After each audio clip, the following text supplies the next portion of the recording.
मेरा अगला प्रश्न है सर, क्योंकि बहुत सारे प्रोजेक्ट आए और बहुत लोगों ने एल्जीनेस ओरिजिन को अनस्टेक किया, एल्जीनेस को, और जी उस प्रोजेक्ट में मूव ऑन हो गए।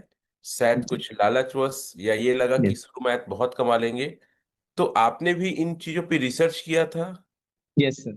तो इन चीजों को सर स्केम कैसे होता है, आइडेंटिफाई कैसे किया जाए? ऊपरी तौर पे तो मेरे ख्याल से सब हरा हरा दिखता है। यस वो सर। प्लीज बताएं सर। हाँ सर, जब मैं आप मेरे पास इस प्रोजेक्ट को लेकर आए थे तो जैसे मैंने 3 क्वेश्चंस किया था कि प्रोजेक्ट कितना दिन चलेगा, मेरे फंड की सिक्योरिटी क्या होगी, और इसका जो प्रॉफिट का जो मैकेनिज्म है वो कैसा रहेगा। तो जब आपने मुझे इन फाइल्स को भेजा, तो मैंने आपसे पूछा था कि सर इसका स्मार्ट कॉन्ट्रैक्ट का एड्रेस मुझे बताइए। आपने मुझे बोला था अरे ये कौन सी बात है, आज तक तो दुनिया में कोई मांगा ही नहीं है। तो थोड़ा सा तो ये सारी चीजें जो है, फिर मैंने उसको देख के फिर रिसर्च किया। और रिसर्च करके मेरा पहला एक उद्देश्य रहा सर कि मैं ओरिजिन को ज्वाइन नहीं करना चाह रहा था। लेकिन जब आपने मुझे बोला कि आप ढूंढ के दीजिए, तो मैंने रिसर्च करना शुरू किया, और मेरा टॉपिक था सर कि हम स्कैम से कैसे बचें। क्योंकि कई बार क्या होता है कि हम डेक्स टूल हम बताते हैं, सर्टिक भी हम बता देते हैं, डेक्स स्कैनर भी हम बता देते हैं, लेकिन फिर भी जो है हम स्कैम के शिकार हो जाते हैं, है ना। तो मैंने जब उस पर रिसर्च किया तो मेरी कुछ ऐसे फाइंडिंग्स रहे, जिसको अभी हम लोग देखेंगे। हाल ही में जो प्रोजेक्ट जो आया था, वो सारी चीजें अच्छी दे चल रही थी। वो दिखा रहा था ऑन पेपर सब चीज अच्छा था, लेकिन फिर भी उसने 2 महीने में स्कैम कर दिया। तो ये क्यों हुआ उसको हमको समझना है। तो सर, तो सबसे पहला चीज जो है, स्कैम कैसे होगा। सर, वो जो आप एक फाइल जो सेंड किए थे ना पीडीएफ में, जो मैंने जो आपको भेजा था, मेरी जो फाइल है, आ, एक बार ओपन करिएगा। नाम, हाँ मैं ओपन कर रहा हूँ सर। पीडीएफ जो था व्हाइट कलर का होगा, यस। आई। सेंट्रलाइज और डिसेंट्रलाइज का जो था। ओके। बस एक मिनट। जी हाँ, ये सर। इस पे हाँ, ये वाली जो चार्ट जो दिख रही है सर, लास्ट चार्ट ओरिजिनल की वाली, यस। जी जी। मेरी 50 पेज की पूरी रिसर्च पेपर है, उसको मैंने ये 5 पेज में समराइज किया है। हम्म। यहाँ पे इसको सर जूम करिए करिएगा। हाँ ओके। तो यहाँ पे देखिए, यहाँ पे सेंट्रलाइज और डिसेंट्रलाइज। तो हमको इस बात को समझना है सर कि हम स्कैम कैसे होते हैं, है ना। तो सबसे पहला चीज, जो सेंट्रलाइज, सभी सेंट्रलाइज प्रोजेक्ट जो है वो गलत हैं ऐसा मैं नहीं बोलता हूँ, है ना। कुछ अच्छे हो भी सकते हैं, लेकिन मैक्सिमम क्या हो रहा है कि आप मार्केट में आप जाएंगे ना, तो 80% जो प्रोजेक्ट्स हैं वो स्कैम होने के लिए डिजाइन किया जाता है ना। मैं आपको टोकन स्नीपर में मैं आपको दिखा दूंगा, उसका रिकॉर्ड जो है, परसेंटेज जो है ना। टोकन स्टिफर उसको पूरा बताता है कि कितना लॉन्च हुआ है और कितना स्कैम हुआ है। तो सेंट्रलाइज प्रोजेक्ट में क्या होता है, एक ओनर होता है, और जब भी किसी भी चीज का ओनर होगा ना, तो मैक्सिमम शेयर को या मैक्सिमम टोकन को क्या करेगा, वो अपने पास रखता है। और जब वो अपने पास रखेगा, तो जब भी मार्केट अप होगा, तो जो मैक्सिमम शेयर है उसको वो सेल आउट करके प्रॉफिट बुक करेगा सर, है ना। तो जब वो प्रॉफिट बुक करेगा, तो फिर प्राइस फिर से डाउन होगा। इसी को हम पंपिंग एंड डंपिंग बोलते हैं, है ना। तो जो सेंट्रलाइज प्रोजेक्ट्स होते हैं, अभी जैसे हाल ही में जो 2 साल पहले जो प्रोजेक्ट जो चल रहा था, है ना, उसको आप देख सकते हैं कि उसमें बहुत बार जब भी उनकी मीटिंग होती थी, प्राइस जो है अप हो जाता था। तो उसमें पंपिंग और डंपिंग बहुत ज्यादा हुआ। क्यों था? क्योंकि उसको जब हम चेक करेंगे, है ना, डेक्स टूल पे अगर हम उसके रिकॉर्ड को हम चेक करेंगे, तो वहाँ पे सर्कुलेटिंग सप्लाई और टोटल सप्लाई जो है अलग अलग बताता है। देखिए, मैंने वो पॉइंट भी लिख दिया है कि डिसेंट्रलाइज प्रोजेक्ट में उसको आप कैसे चेक करेंगे।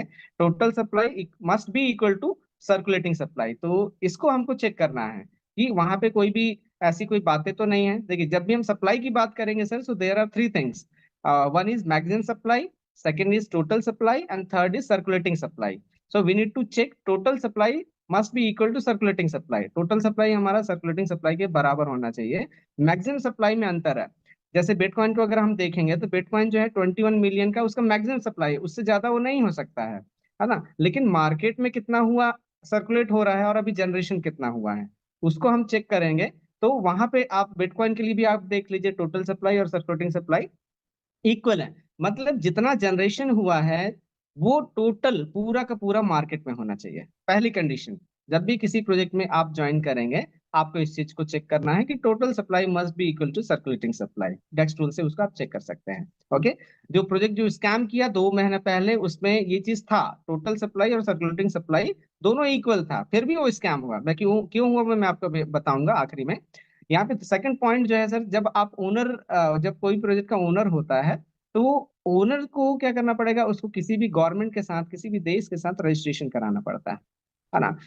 जब उसका रजिस्ट्रेशन होगा तो गवर्नमेंट का कंट्रोल आ जाएगा, गवर्नमेंट के रूल्स को उसको फॉलो करने पड़ेंगे। ओके, जैसे कि अभी हम देखते हैं कि हाँ, पिछले कुछ साल पहले जो है बैलेंस को इंडियन गवर्नमेंट ने ब्लॉक कर दिया था, उसको परमिशन नहीं दिया था। जैसे ही उसने एफआईओ रजिस्ट्रेशन कराया, फिर से गवर्नमेंट ने उसको अलाउ किया। ओके, तो कोई भी प्रोजेक्ट जब आता है तो गवर्नमेंट का उसके ऊपर कंट्रोल रहता है, गवर्नमेंट का रूल्स होता है, उसको फॉलो करना है। अगर उसने रूल्स को फॉलो किया, वेल एंड गुड। अगर उसने फॉलो नहीं किया, गवर्नमेंट उसको बैन करेगी। ओके, एफसीएक्स में आप देख सकते हैं, मतलब जो भी फॉरेक्स के ऐसे बहुत सारे एप्लीकेशंस हैं जिसके थ्रू लोग जो है ट्रेडिंग करते हैं, शुरू में बहुत अच्छा अर्न करते हैं, बाद में क्या होता है कि गवर्नमेंट उनको बैन कर देती है ना। तो ऐसी सारी चीजें हैं। गवर्नमेंट का जब कंट्रोल होगा तो जब लोग अर्न करते हैं तो लोग वहां पे गवर्नमेंट बोलेगी आप टैक्स पे करो। ओके, जब टैक्स को पे करने की बात आती है तो ओनर जो है अपनी पॉकेट से पे नहीं करेगा सर, है ना। ओनर जो है अपनी पॉकेट से पे नहीं करेगा, और जब टैक्स पे नहीं किया ओनर, तो गवर्नमेंट क्या करेगी, उस प्रोजेक्ट को बैन कर देगी, वेबसाइट खुलना ही बंद हो जाएगा। इसलिए आप जैसे मार्केट में आप देखते होंगे कि हमारा जो वेबसाइट जो है, कोई भी प्रोजेक्ट जो स्कैम होता है, वो 2 महीना अच्छा चला, 6 महीना अच्छा चला, 1 साल अच्छा चला, उसके बाद फिर उसका वेबसाइट जो है बंद हो जाता है। तो उसका रीजन यही है। उसके बाद थर्ड क्या होगा कि अगर ओनर थोड़ा बहुत भी ठीक होगा, है ना, वो सोचेगा कि मुझे चलो इस प्रोजेक्ट को लॉन्ग रन के लिए लेके जाना है, तो वो क्या करेगा, टैक्स को पे करने की कोशिश करेगा, लेकिन वो अपने शेयर से नहीं करेगा, वो जो 40% जो शेयर मार्केट में है उसको वो होल्ड कर देगा, है ना। इसीलिए जितने भी सेंट्रलाइज प्रोजेक्ट होते हैं उसमें विड्रॉल बटन होता है। तो वो क्या करेगा, आपकी विड्रॉल को रोक देगा। आपके कॉइन आपको दिखेंगे ऐप में, ऐप भी खुलेगा, लेकिन आप उसको विड्रॉ नहीं कर पाएंगे, है ना। वो 6 महीना, 1 साल, 2 साल हो गया, हो सकता है 3 साल, मतलब वो किस्मत की बात है। अगर उसने ओपन कर दिया विड्रॉल तब तो वेल एंड गुड, अदरवाइज वो प्रोजेक्ट जो है वैसे ही उसी हालत में वो फिर खत्म हो जाता है। चौथा तरीका है सर, मनी डिस्ट्रीब्यूशन। जैसे मैक्सिमम जो एमएलएम प्रोजेक्ट्स होते हैं उसमें मनी डिस्ट्रीब्यूशन होता है। मतलब जब आपको क्या कंपलसरी रखा जाता है कि आपको इतने लोगों को ऐड करना है, और इतने लोगों को अगर आप ऐड नहीं करते हैं तो आप उस पर इनकम या विड्रॉ नहीं कर सकते हैं। आपका कॉइन आता रहेगा लेकिन आप उसको विड्रॉ नहीं कर सकते, ऐसे कंडीशंस होते हैं। और साथ ही साथ उसमें क्या होता है, एक मैचिंग इनकम होता है, एक लेवल इनकम होता है ना। तो क्वेश्चन वहां पे ये उठती है कि नीचे वाले को जैसे हमने ज्वाइन कराया और उसको प्रॉफिट ही नहीं हुआ है बिल्कुल भी, लेकिन फिर भी अपलाइन को 10% मिल गया। साथ ही साथ उसने अगर लेन मेंटेन किया है तो मैचिंग इनकम के नाम से 5% मिल गया। तो जब नीचे वाले को, डाउनलाइन को, एक भी रुपए का फायदा नहीं हुआ है और अपलाइन को तुरंत पैसे मिल जा रहे हैं, इसका मतलब क्या है, मनी डिस्ट्रीब्यूशन हो रहा है। आप ही के फंड जो है वो हो रहे हैं, डिस्ट्रीब्यूट हो रहे हैं। तो इस केस में जिस दिन इनपुट कम होगा, आउटपुट ज्यादा होगा, प्रोजेक्ट जो है वो क्रैश कर जाएगा और वो सरवाइव नहीं कर पाएगा। नेक्स्ट जो स्कैम करने के जो तरीके हैं वो है केवाईसी। जब भी आपकी केवाईसी मांगी जाती है तो आपका पूरा का पूरा रिकॉर्ड उनके पास रहता है सर। और अगर आप उसके रूल्स को फॉलो नहीं किए, मान लीजिए आप बहुत बड़े लीडर हो गए, है ना, किसी भी चीज को आपने प्रोजेक्ट में ज्वाइन किया, और उसके बाद फिर क्या है, हम उसमें लीडरशिप में आ गए। लीडरशिप में आने के बाद जब हम उसके नॉर्म्स को अगर हम फॉलो नहीं करेंगे तो जो ओनर है वो क्या करेगा, हमारी आईडी को ब्लॉक कर देगा, है ना। तो ये केवाईसी करने का सबसे बड़ा नुकसान है। साथ ही साथ क्या है, रिन्यूअल भी रहता है। वो प्रोजेक्ट जो है 6 महीने में, 1 साल में आपको रिन्यू कराना है। ज्वाइनिंग, इस बात को बहुत ही खास रीति से आप सभी को समझना है कि किसी भी प्रोजेक्ट में अगर ज्वाइनिंग अमाउंट है, उस प्रोजेक्ट में कभी ज्वाइन मत करिएगा। क्यों ज्वाइन नहीं करना है, क्योंकि सर मैं आपको बताना चाह रहा हूँ आप सभी को कि क्रिप्टो क्यों लॉन्च किया गया। क्रिप्टो को लॉन्च करने के पीछे एक ही उद्देश्य है सर, डिसेंट्रलाइजेशन और होल सोल कंट्रोल हमारा होना है ना। तो एक लाइन, एक स्लोगन है, मैं अपनी पूरी टीम को मैंने इसको सिखाया है, और मैं जहां भी जाता हूँ उस टीम को उस बात को मैं जरूर बोलता हूँ। क्रिप्टो का मतलब होता है माई मनी माई कंट्रोल। एक लाइन में आप किसी भी प्रोजेक्ट को आप आइडेंटिफाई कर सकते हैं। माई मनी माई कंट्रोल जहां पे नहीं है, उस प्रोजेक्ट में कभी ज्वाइन मत करिएगा।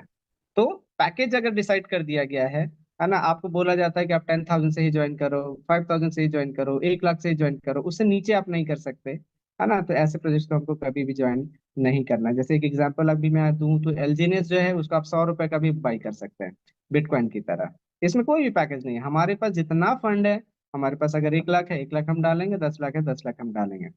साथ ही साथ आखिरी पॉइंट है यहाँ पे, नो ओपन सोर्स, है ना। जो कोडिंग जो है, उनके जो एजेंडा जो है वो ओपन नहीं रहते हैं। है ना। तो ये सारी जो पॉइंट्स है ना, अभी आप एक प्रोजेक्ट जो 2 महीने पहले आया था उसमें सारे पॉइंट्स उसमें फुलफिल हो रहे थे। इसके साथ ही साथ आपको एक टेक्निकल पर्सन की जरूरत पड़ेगी। जब भी आप किसी भी प्रोजेक्ट में ज्वाइन करें, एक टेक्निकल पर्सन से आप उसको वेरीफाई करवाएं, क्योंकि जो सॉफ्टवेयर इंजीनियर होंगे, जो टेक्निकली नॉलेज रखते होंगे, वो बाकी के जो पॉइंट्स है उसको चेक कर पाएंगे। सबसे पहला जो पॉइंट है, इन आर्ट के अलावा किसी भी प्रोजेक्ट में हमको ज्वाइन करना है तो उसका यूज केस, उस टोकन का हो या कॉइन का हो, यूज केस आपको समझना है कि उसको लॉन्च क्यों किया गया, उसका पर्पस क्या है। ओके, जैसे अभी मैंने ओरिजिन को लेकर, एलजीनेस को लेकर यूज केसेस को उसके क्रीड में मैंने पूरा समझाया, वो जो 7 पॉइंट्स थे यूज केस की, वो करना क्या चाह रहा है, उसकी जो प्लानिंग क्या है, फ्यूचर प्लानिंग क्या है ना, कैसे मूव करेगा। तो उसको हमको पूरा, जब उसके स्मार्ट कॉन्ट्रैक्ट को जब हम रीड करेंगे, और जब हम व्हाइट पेपर को रीड करेंगे तो उससे समझ में आ जाएगा। साथ ही साथ जो सेकंड पॉइंट है, आपको जो व्हाइट पेपर में जो बोला जा रहा है वो आपके स्मार्ट कॉन्ट्रैक्ट में कोडिंग हुई है कि नहीं हुई है। बिगेस्ट थिंग, इस चीज को आपको चेक करना है ना। ये सारे 8 पॉइंट्स जो है किसी भी प्रोजेक्ट में हो सकता है। अभी जो प्रोजेक्ट स्कैम हुआ उसमें ये सारे बातें थी, लेकिन फिर भी स्कैम किया। स्कैम किया, क्यों किया? क्योंकि उसने जो व्हाइट पेपर में जो बोला था वो उसकी कोडिंग में नहीं था सर। जब ये प्रोजेक्ट मेरे पास आया, मैंने उसको 2 मिनट में ही उसको आइडेंटिफाई किया कि इसका व्हाइट पेपर जो कह रहा है वो कोडिंग नहीं है। और इसलिए फिर हम उसको हमने ज्वाइन नहीं किया, और लोगों को उसको टीच भी किया। और जिन्होंने हमारी बात को माना, हमारी ग्रोथ टू द टीम की बातों को माना, वो सब बच गए। और जिन्होंने नहीं माना, मेरी टीम से भी कुछ लोग थे जो गए, और आज सभी जो है पछता रहे हैं कि हमने सर की बात को क्यों नहीं माना। तो ये है हमको स्कैम से बचने का तरीका। सिर्फ एक ही लाइन याद करिएगा सर, आप सभी को मैं बोल रहा हूँ कि माई मनी माई कंट्रोल। एक लाइन इसको याद कर लीजिए, जिसपे माई मनी माई कंट्रोल नहीं है उसको कभी ज्वाइन मत करिएगा। अभी जो प्रोजेक्ट जो स्कैम हुआ उस पे मैंने विड्रॉ करके भी देखा। जिन्होंने जो ज्वाइन किया हुआ था, जब चेक करने की जब बारी आई, वो मेरे पास आए, मैंने उनको बोला ठीक है सर आप विड्रॉ करके बताइए। तो वहां पे क्या हो रहा था कि जो उनका जो कॉइन का जो नाम था, मैं नाम लेना नहीं चाह रहा हूँ क्योंकि पब्लिक प्लेटफॉर्म है। तो वहां पे जब भी वो विड्रॉ कर रहे थे, है ना, तो उसी समय रन टाइम में वो क्या कर रहे थे, उनका जो लिक्विडिटी जो दिख रहा था वहां से उसको परचेस कर रहे थे। ओके, परचेस कर रहे थे और उसको यूएसडीटी में कन्वर्ट करके वो वॉलेट में दे रहे थे, है ना। मैं इसको एक एग्जांपल के थ्रू समझाना चाहता हूँ कि जैसे हम सब जो है वॉलेट बनाते हैं, तो जब भी हम एस एल जीनेस को ऐड करते हैं तो वहां पे हम 19725 को हम लेते हैं, लेकिन नीचे में बहुत सारे एस एल जीनेस दिखाई देते हैं। दूसरे को हम ऐड करेंगे तो हमारा, जब हम अनस्टिक करेंगे तो अब वहां पे हमारा नहीं दिखेगा, है ना। हमको 19725 को ही ऐड करना है, उस कोडिंग उसके लिए की गई है ना। तो वैसे ही वहां पे क्या हुआ था, एक डमी वहां पे टोकन जो भी अमाउंट जब लोग दे रहे थे जो भी ज्वाइन कराने के लिए, तो उस डमी जो नेम वहां पे जो दिया गया था, नाम तो सेम था। जैसे मेरा नाम है मनोज कुमार, तो बिलासपुर में बहुत सारे मनोज कुमार होंगे, अभी हमारे जूम मीटिंग में बहुत सारे मनोज हैं, है ना। तो वैसे ही, लेकिन आज मैं इस चीज को मैं बोल रहा हूँ, वो दूसरा मनोज, मतलब जब कोई भी जो है, मैं हूँ और दूसरे जो है दूसरे हैं। तो वैसे क्या है कि वहां पे उसी नाम का एक डमी जो है उसको ऐड किया गया था, जिसमें जब लोग पैसे देते थे तो उस अमाउंट का वो वहां पे एक डमी जो है, जो स्कैम के लिए जो डिजाइन किया गया था, उसको उसमें डाल दिया जाता था। लेकिन जब भी वो ट्रेड करते थे लाइव, मैंने उसको देखा चेक करके, इसीलिए फिर मैं समझ गया कि 100% स्कैम प्रोजेक्ट्स है। जब भी उसको ट्रेड किया जाता था तो उसी टाइम जब कोई पर्सन ट्रेड करता था उसी समय उसको, जो उसका जो ओरिजिनल जो था उस पर कन्वर्ट करके उसको यूएसडीटी में कन्वर्ट करके उसको विड्रॉ दिया जा रहा था 2 महीने तक के। तो सारी चीजें जो है वो बैकग्राउंड में चल रही थी। 100% स्कैम प्रोजेक्ट था, लेकिन इन सब चीजों को चेक करने के लिए हम, हमारे पास टेक्निकल नॉलेज होना चाहिए। और हम इन सब चीजों को अगर हम ध्यान रखेंगे, हम स्कैम से बच सकते हैं सर। Thank you sir. इसे मैं डिस्कनेक्ट कर दूं सर? जी जी सर। मुझे अच्छे से याद है सर, जब आप काम चालू किए थे, काफी स्टडी करने के बाद आपने वर्क चालू किया था, लेकिन ओरिजिन में कुछ ऐसे मूवमेंट आए, जी। है ना, जहाँ पे लगता था कि डाउ कम्युनिटी है, एनोमस है, यस। लेकिन कुछ प्रॉब्लम्स आएगा तो क्या वो इसको सॉल्व करेंगे, रिजॉल्व करेंगे? तो यस। ऐसे 3 प्रॉब्लम जहां तक मुझे पता है, उस फेसेस को आप किस तरीके से देखे और कैसे आपका और भरोसा बढ़ा, थोड़ा बताएंगे सर? यस। सर जब इसका सर जब मैंने स्मार्ट कॉन्ट्रैक्ट को रीड किया था, तो वहाँ पे एक फंक्शन था, बॉन्ड परचेसिंग, नहीं, विड्रॉल, विड्रॉल करके एक परचेसिंग था। एक फंक्शन था विड्रॉल पे। और वहां पे मैंने आपको शायद इसको दिखाया भी था आपको जब आप आए थे। तो वहां पे एक लाइन लिखी हुई थी कि money can be token can be transfer to any wallet any time, है ना। तो जब ओरिजिन का स्मार्ट कॉन्ट्रैक्ट को डिजाइन किया गया था, और उसके बाद जब उसको सेटिंग ने ऑडिट किया, तो वहां पे उसको लिखा हुआ था एक्नॉलेज्ड, है ना। एक्नॉलेज किया गया था। और जब ऑडिट की जाती है, तो ऑडिट करने के बाद जब उसका एक्नॉलेजमेंट आता है, तो उसको उसको रिजॉल्व कर लिया जाता है। जब मैं ज्वाइन किया, मैंने कुछ दिन तक वेट किया, और वो फंक्शन जो है बाद में हम देखते हैं वो रिजॉल्व हो चुका था, है ना। तो जब वो रिजॉल्व हुआ, वो जो प्रॉब्लम जो है उसके कोड को जब मैंने देखा, तो रिजॉल्व हो गया था वो जो प्रॉब्लम है। उस दिन मेरा कॉन्फिडेंस थोड़ा सा बढ़ा कि इसके जो क्रिएटर हैं वो थोड़े से एक्टिव हैं। और उसका प्रूफ यही है सर कि अभी 3 बार जो मेजर जो प्रॉब्लम आया, मई में जो आया था फिशिंग अटैक का, तो इमिडिएटली जो क्रिएटर जो थे, जो डेवलपर थे, वो एक्टिव हुए। और उन्होंने एक नया लिंक जनरेट करके केवल स्टेक अनस्टेक करने के लिए वो दे दिया, बाकी सब चीजों को उन्होंने होल्ड कर दिया था, ताकि हमारे फंड जो है वो बचे रहें, है ना। अभी हाल ही में जो एक महीना पहले भी ऐसी कुछ दिक्कतें हुई थी, है ना। जो हमारे जो कॉइन्स हैं वो कुछ का कुछ दिखा रहा था, और स्पाइडर वेब भी जो है बहुत सारी चीजें उसमें मिसमैच हो रहा था, है ना। तो उसका रीजन ये था सर कि पॉलीगॉन ब्लॉकचेन पे डेवलपमेंट चल रहा था। तो पॉलीगॉन ब्लॉकचेन पे जो ऑलरेडी जो टेक्नोलॉजी जो डली हुई है, उसको जब हम चेंज करते हैं, तो कभी कभी क्या होता है कि फेसेस में हमारे दिक्कत हो जाते हैं। और अभी जैसे मैं सुबह उठकर मैं इसको काउंट कर रहा था कि हमारे जो स्मार्ट कॉन्ट्रैक्ट जो हैं, अभी तक I think 52 smart contract deploy हो चुके हैं 137 में से। तो अभी ये फेसेस जो है अभी आने बाकी हैं, है ना। सर्टिक को एक बार ओपन कर, मैं एक बार ट्राई करूँ सर, मेरा स्क्रीन या शेयर हो रहा है क्या? ट्राई करेंगे सर।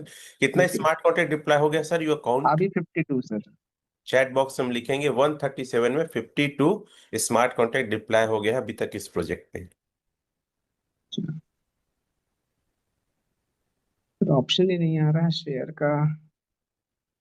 सटिक ओपन करूं सर, आई शेयर दैट, एक सेकंड। I you try. एक second, the permission allow an app show things. रुकिए एक सेकंड, मैं इसको ऐप को ओपन करता हूँ जूम में।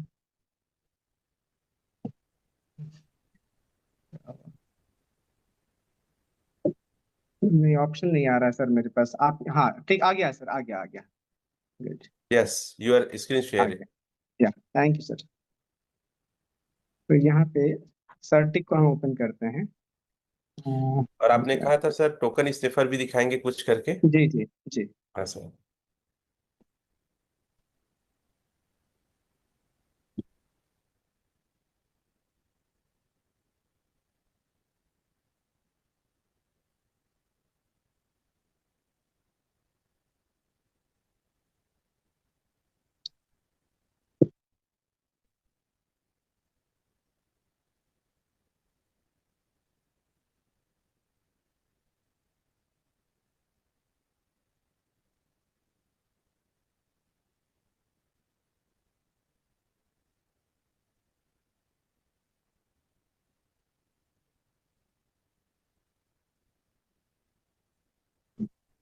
तो यहाँ पे सर इसका जो एज जो है ना, मैं कौन सी बात को बोलना चाह रहा था सर, मेरे दिमाग से वाइट ऑफ हो गया।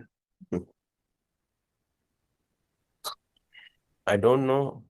ओके ओके, ठीक है। हाँ, तो मैं यहाँ पे एक चीज मैं बता रहा हूँ। यहाँ पे जो प्रोजेक्ट मैच्योरिटी मैट्रिक्स है, यहाँ पे 14 years 1 month, ये जो प्रोजेक्ट जो एज जो शो कर रहा है ना, इसको आप देखिए। और उसके बाद यहाँ पे 14 years 1 month है।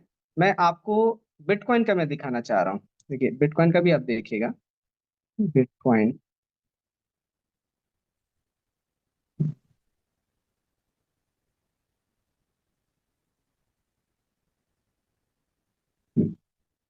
तो यहाँ पे देखिए सर, 14 years 10 months, क्योंकि इस बात को हमको समझना है सर।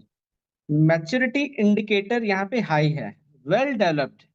ओके, क्योंकि अब बिटकॉइन में कोई भी अदर स्मार्ट कॉन्ट्रैक्ट नहीं आने। हाँ, मुझे याद आ गया मैं क्या बताने वाला था। ओके, तो यहाँ पे सर देखिए, बिटकॉइन में अब कोई भी डेवलपमेंट नहीं है, वो जितना डेवलप होना था वो हो गया। इसलिए यहाँ पे वेल डेवलप्ड दिखा रहा है। और प्रोजेक्ट का एज जो है 14 years 10 months यहाँ पे शो कर रहा है। हमारा जो ओरिजिन है, LGNS जो है, वो कितना शो कर रहा है देखिए। 14 years 1 month। तो बिटकॉइन इतना पुराना है, फिर भी उसको 14 साल 10 महीने का टाइम शो कर रहा है, और यहाँ पर 14 साल 1 महीना शो कर रहा है, और यहाँ पे मैच्योरिटी इंडिकेटर में मीडियम है, मॉडरेटली डेवलप्ड। क्यों है ऐसा? क्योंकि 137 में से ओनली 52 डिप्लॉय हुए हैं सर, ओनली 52, है ना। तो जब अब इसका फेसेस अभी आने बाकी हैं, इसलिए यहाँ पे मैच्योरिटी इंडिकेटर हाई नहीं है। और प्रोजेक्ट एज के बारे में आपको बताना चाह रहा हूँ कि प्रोजेक्ट एज एक ऐसा इंडिकेटर है जिसकी वैल्यू जितना ज्यादा होगा उतना ज्यादा प्रोजेक्ट जो है स्टेबल हो जाता है सर। तो बिटकॉइन की स्टेबिलिटी 14 years 10 month में शो कर रहा है, और हमारे ओरिजिन में एलजीएनएस में 14 years 1 month शो कर रहा है। तो आप कल्पना करिए कि हमारा ओरिजिन जो प्रोजेक्ट है वो कितना मैच्योर हो चुका है और कितना स्टेबिलिटी को पा चुका है ना। मैं आज सुबह इसका जो प्रमोशनल वीडियो है उसको भी मैं देख रहा था, और इसके जो पूरे जो व्हाइट पेपर है उसको भी मैं रीड कर रहा था। वहां पे सर उस वीडियो में ही आप जैसे आप घर में आप देखेगा, या फिर अभी भी चाहे तो प्ले कर सकते हैं, वहां पे लिखा हुआ है कि जिस दिन हमारा प्रोजेक्ट जो है स्टेबल होगा उसी दिन सेकंड फेज लॉन्च होगा।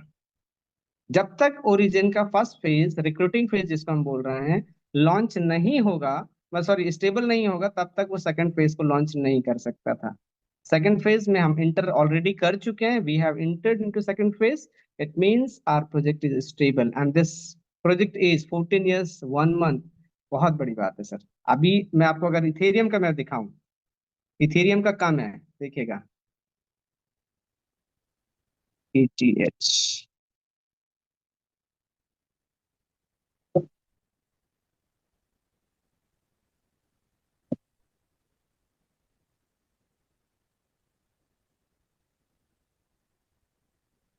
यहाँ पे देखिए सर, इथेरियम 11 साल 10 महीने।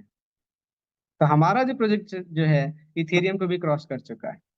बिटकॉइन के बाद सेकंड नंबर पे स्टेबिलिटी पे एलजीएनएस है।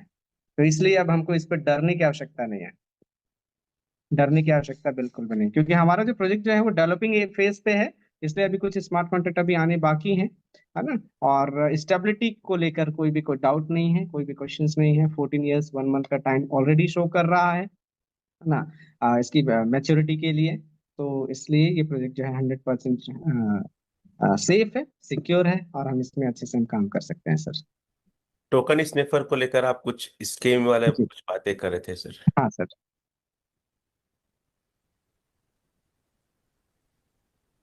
तो चलिए,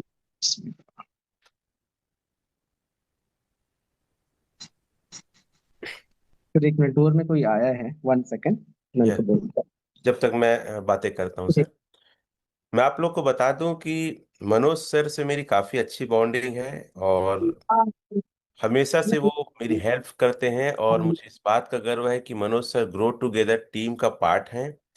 और मैं लगभग 4 महीने से सर को रिक्वेस्ट कर रहा था, सर जूम में आके टाइम दीजिए, क्योंकि सर काफ़ी ज़्यादा डीप में स्टडी करते हैं। जब मैंने इनको कहा था कि आप सर्च करिए सर, तो कई दिन और रात सर्च करके इस प्रोजेक्ट को फाइंड आउट किए। जब उन्हें बिलीव हुआ, क्वेश्चन के आंसर उन्हें पता चला, तब वो हमारे साथ ज्वाइन किए। और कैन यू बिलीव, इनका जो बिजनेस है आउट ऑफ सी टीम ज्यादा है, और गोवा में बड़ी टीम है इनकी, और जल्दी V3 होने वाले हैं, V2 ऑलरेडी हैं।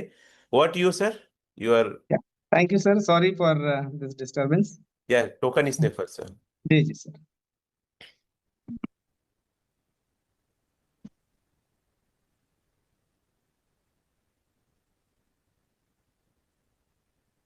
मैं एड्रेस कॉपी कर रहा हूँ सर।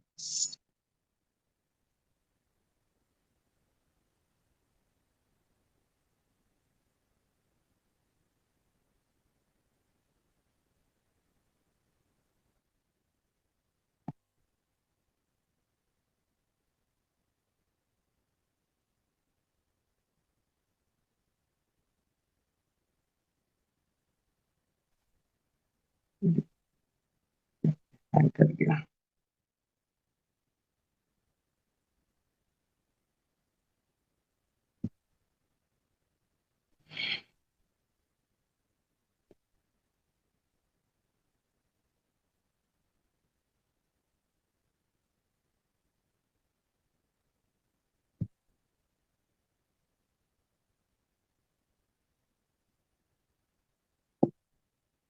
सर मेरी स्क्रीन दिख रही है सर?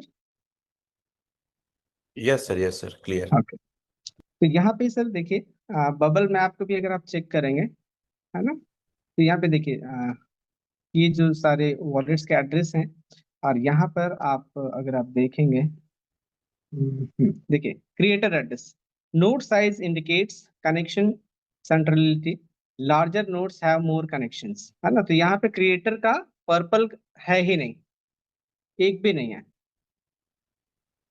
सब ऑरेंज है। तो इसलिए यहाँ पे ओनर का बिल्कुल कंट्रोल नहीं है, उसने जो रिनाउंस कर दिया है, तो इसलिए ओनर कंट्रोल नहीं कर पा रहा। ओनर ने अपने पास राइट्स अभी थोड़े रखे हैं, वो सिर्फ इसलिए है कि हमारे जो फेसेस जो है आने हैं अभी, फेस 1, फेस 2, फेस 3, तो तीनों फेस को लिंक करने के लिए जो राइट है वो ओनर ने अपने पास जरूर रखा है। बाकी उसके अलावा कोई भी नहीं है। और टोकन स्नीफर के बारे में आपको बता दूं कि टोकन स्नीफर सबसे ओल्ड जो कोड को ऑडिट करने वाली, चेक करने वाली, इसका पर्पस ही यही है कि जब भी स्मार्ट कॉन्ट्रैक्ट की जो कोडिंग की जाती है, तो उसमें कहीं पे लूप होल्स तो नहीं है, उसको आइडेंटिफाई करना, है ना। तो यहाँ पे टोकन स्नीपर में 70 इसका स्कोर भी है, सेफ है। और आप अपने सारी चीजों को आप polygon scan, text scanner, contract जो है, ये जो कोडिंग है, देखिए कॉन्ट्रैक्ट यहाँ पे आपको मिल जाएगा। ये सारी, ये पूरा कोड है, इसमें डिफरेंट फंक्शंस हैं जिसको आप अगर प्रोग्रामिंग अगर आपको आती है तो आप उसको स्टडी कर सकते हैं। और इसके जो पॉइंट्स हैं टोकन स्नीफर में, आप देखिए, है ना, verified contract source, ownership renounced और source does not contain an owner contract, मैंने अभी आपको वहां पे पर्पल उसमें ग्राफ में दिखाया। Creator not authorize for special permission, holders में आप देख सकते हैं creator wallet contain less than 5% of circulating token supply, है ना, जितने भी सर्कुलेटिंग सप्लाई उससे भी लेस देन 5%, और परसेंटेज भी देखिए 0.01%। All other holder possess less than 5% circulating token supply, है ना। तो ये सारे जो है आप उसको चेक कर सकते हैं। यहाँ पे देखिए top 10 holders possess less than 70% of circulating token supply, है ना। तो ये भी, ये टॉप 10 जो होल्डर्स हैं वो स्मार्ट कॉन्ट्रैक्ट के एड्रेसेस हैं, है ना, तो इसलिए उसमें भी हमको डरने की जरूरत नहीं है। तो ये सारी चीजें सिमिलर लॉन्च किए गए हैं, इसको आप थोड़ा सा केयरफुल रहिएगा। एलजीनेस जैसे आप सर्च करने जाते हैं तो बहुत सारे आपको एलजीनेस दिख जाएंगे, स्कैम करने के लिए उसको डिजाइन किए जाते हैं, है ना। तो ये सारे जो एड्रेसेस हैं उसको कभी भी आप टच मत करिएगा, और हमको सेफ रहना है sir. Over to you sir. हाँ सर। सर, जब आप इस प्रोजेक्ट को चेक कर रहे थे तो आपने कहा था कि सॉलिडिटी लैंग्वेज जी। को स्टडी करना जरूरी है, क्योंकि स्मार्ट कॉन्ट्रैक्ट तो दिखाता है लेकिन उसमें लूप क्या है पता चलता है। तो क्या आपने सॉलिडिटी लैंग्वेज पढ़ा था सर, स्टडी किया था? वो थोड़ा सा इसके बारे में आप बताएंगे। हाँ सर, मैंने जैसे बोला कि जब भी हम किसी प्रोजेक्ट को हम ज्वाइन करें, तो जो व्हाइट पेपर और जो कोड किया गया है उसमें मैच हो रहा है कि नहीं हो रहा है।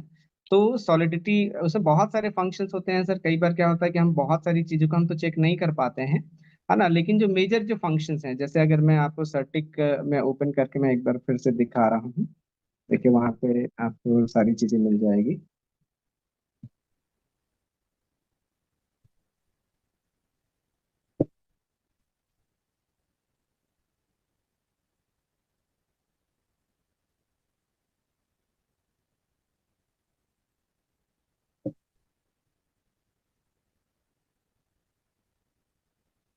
तो यहाँ पे देखिए अवेकिन है, ये हमारा सेकंड फेज का है जो कोड ऑडिट हुआ है।